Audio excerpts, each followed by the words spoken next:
జోయాస్ proprietary ayurvedic medicine అందమైన ఒత్తైన చుట్టూ జోయాస్ తోనే సాధ్యం.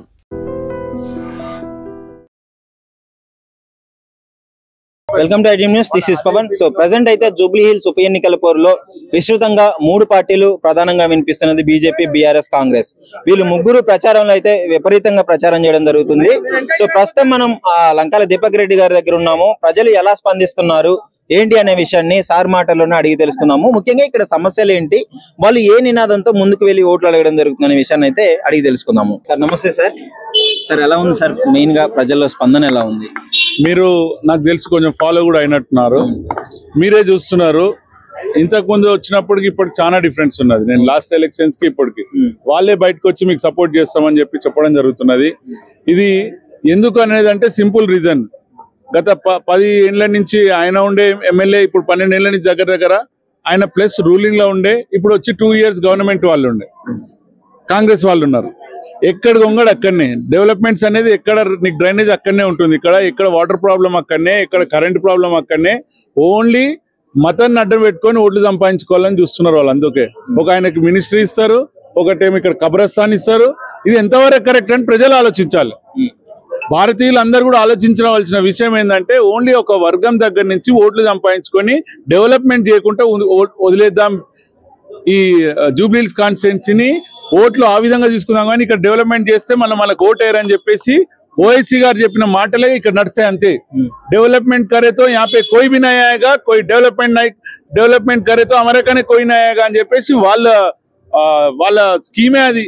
ఎట్లా ఏం పని చేయకుండా నా దగ్గరకు వస్తారు, అప్పుడు ఓట్లు అమ్ముకోవచ్చు అని చెప్పేసి వాళ్ళకి ఐడియా. కాబట్టి ప్రజలందరూ ఈసారి ఆలోచిస్తారు. మోడీ గారు చేస్తున్నట్టు స్కీమ్స్, మోడీ గారికి సపోర్ట్ చేయాలి. ఇక్కడ కిషన్ రెడ్డి గారు చేస్తున్నట్టు డెవలప్మెంట్స్, ఆయన సొంత నిధులతోనే, ఎంపీ నిధులతో చేస్తున్నటువంటి బోర్వెల్స్ ఉండొచ్చు, మన కమ్యూనిటీ హాల్స్ ఉండొచ్చు. ఎన్నో విధంగా గవర్నమెంట్ ఇక్కడ లేకున్నా మా సాయి శక్తులా మేము ట్రై చేస్తున్నాం. కానీ అది సరిపోదు. ప్రజలందరినీ కోరుకునేది ఏంటంటే, నన్ను అసెంబ్లీకి పంపించండి, మీ గురించి ఏ విధ సాయి శక్తులా ఫైట్ చేసి అన్ని మనకి ఏవేవి రైట్ఫుల్ గా రావాలో అన్నిటి గురించి నేను ఫైట్ చేస్తాను, మీ అందరు కోరుకుంటాను. సార్ ఇంకో విషయం, అపోజిషన్ నుంచి వచ్చే కామెంట్లు ఎలా ఉన్నాయంటే, మాకు అసలు బీజేపీ కాంపిటీషన్ అవ్వదు, అయితే కాంగ్రెస్ లేదా బీఆర్ఎస్ అని వీళ్ళ మధ్యలో పోరు నడుస్తుందని చెప్పేసి వాళ్ళు చెప్పడం జరుగుతుంది.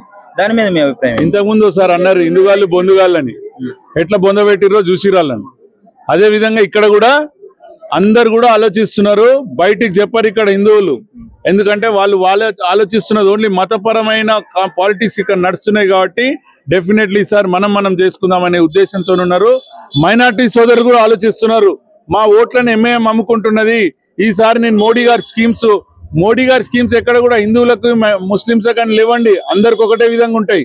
అందుకొరకు వాళ్ళు కూడా ఆలోచించేది మోడీ గారు ఇస్తున్నటువంటి స్కీమ్స్ అయినా సరే, వారు చేస్తున్నటువంటి డెవలప్మెంట్స్ అయినా సరే, వాళ్ళని చూసి ఈసారి బీజేపీకి ఓటేయాలని చెప్పి వాళ్ళు ఆలోచిస్తున్నారు. మైనార్టీస్ కూడా వాళ్ళందరికీ కూడా కృతజ్ఞతలు. గుర్తించారు ముఖ్యంగా సమస్యలు అన్నా, నువ్వు ఒక రోడ్ మీద పోతే నువ్వు ఇట్లా చూస్తే అన్ని డ్రైనేజ్ ప్రాబ్లం ఎక్కడ చూడు పొంగుతూనే ఉంటాయి డ్రైనేజ్ ఇక్కడ. అందుకొరకు ఇక్కడ హై టెన్షన్ వైర్ల ప్రాబ్లం ఉన్నది, డ్రైనేజ్ ప్రాబ్లం ఉన్నది, వాటర్ ప్రాబ్లం ఉన్నది, నువ్వు ఏ రెగ్యులరైజేషన్ ప్రాబ్లం ఉన్నది, నువ్వు ఏ తీసుకున్నా ప్రాబ్లం. వాళ్ళు ఒక్కటన్నా సాల్వ్ చేసిరని చెప్పండి, నేను ఒప్పుకుంటా. ఒక్క చిన్న ప్రాబ్లం కూడా ఇక్కడ సాల్వ్ చేయకుండా వాళ్ళ వర్గానికి సంబంధించిన ఓట్ల మీద బతుకుదామని చూస్తున్నాం. ఏ సిద్ధాంతం ముందుకెళ్తున్నారు? అంతే, ఏ సిద్ధాంతంతో ముందుకెళ్తున్నారు? మేము డెవలప్మెంట్స్, మేము చేస్తున్న స్కీమ్స్ అందరిని ఒకటే విధంగా చూస్తాము. అదే విధంగా మేము గెలిచినాక వేరే పార్టీలు చేంజ్ గా ముఖ్యంగా ఇవన్నీ కూడా ఉంటాయండి. ప్రజలు ఆలోచిస్తారు కాబట్టి మనం బ్రహ్మరథం పడుతున్నారు. ఏం చెప్పదలుచుకున్నారు మరి బీఆర్ఎస్ కాంగ్రెస్ వాళ్ళకి? బీఆర్ఎస్ ప్రభుత్వం 10 ఏళ్ళు ఉన్నారు, మీరు ఏం చేసిరని చెప్పి ఇక్కడ ఓట్లు అడుగుతున్నారు. 10 ఏళ్ళు మీరే కదా ఇక్కడ ఉన్నది. కాంగ్రెస్ ఇప్పుడు 2 ఏళ్ళు అవుతుంది, ఏం చేయలేదు. ఇప్పుడు వచ్చి మొన్న ఇట్లా మన రోడ్లు తోమిర్రు. ప్రజలు ఆలోచిస్తారు, ఎలక్షన్ అయిపోగానే అది కూడా ఆపేస్తారు. ఎందుకంటే కాంట్రాక్టర్లకు ఇస్తానికి పైసలు వెళ్ళే వాళ్ళ దగ్గర ఎట్లా చేస్తారు? ఓట్ల గురించి ఏదో పైన చేసేసి వర్కులు చేస్తున్నాం అని చెప్పి చూపించి ఓట్లు అడుగుదామని వస్తున్నారు. ఇదంతా ప్రజలు గమనిస్తున్నారు. ఈసారి భారతీయ జనతా పార్టీకి ఓటేసి గెలిపిద్దామని చూసుకుంటున్నారు. ప్రజెంట్ అయితే చూస్తున్నారు కదా, ముఖ్యంగా బీజేపీ క్యాండిడేట్ లంకా దీపక్ రెడ్డి గారు అయితే ఈ విషయాలు చెప్పడం జరిగింది.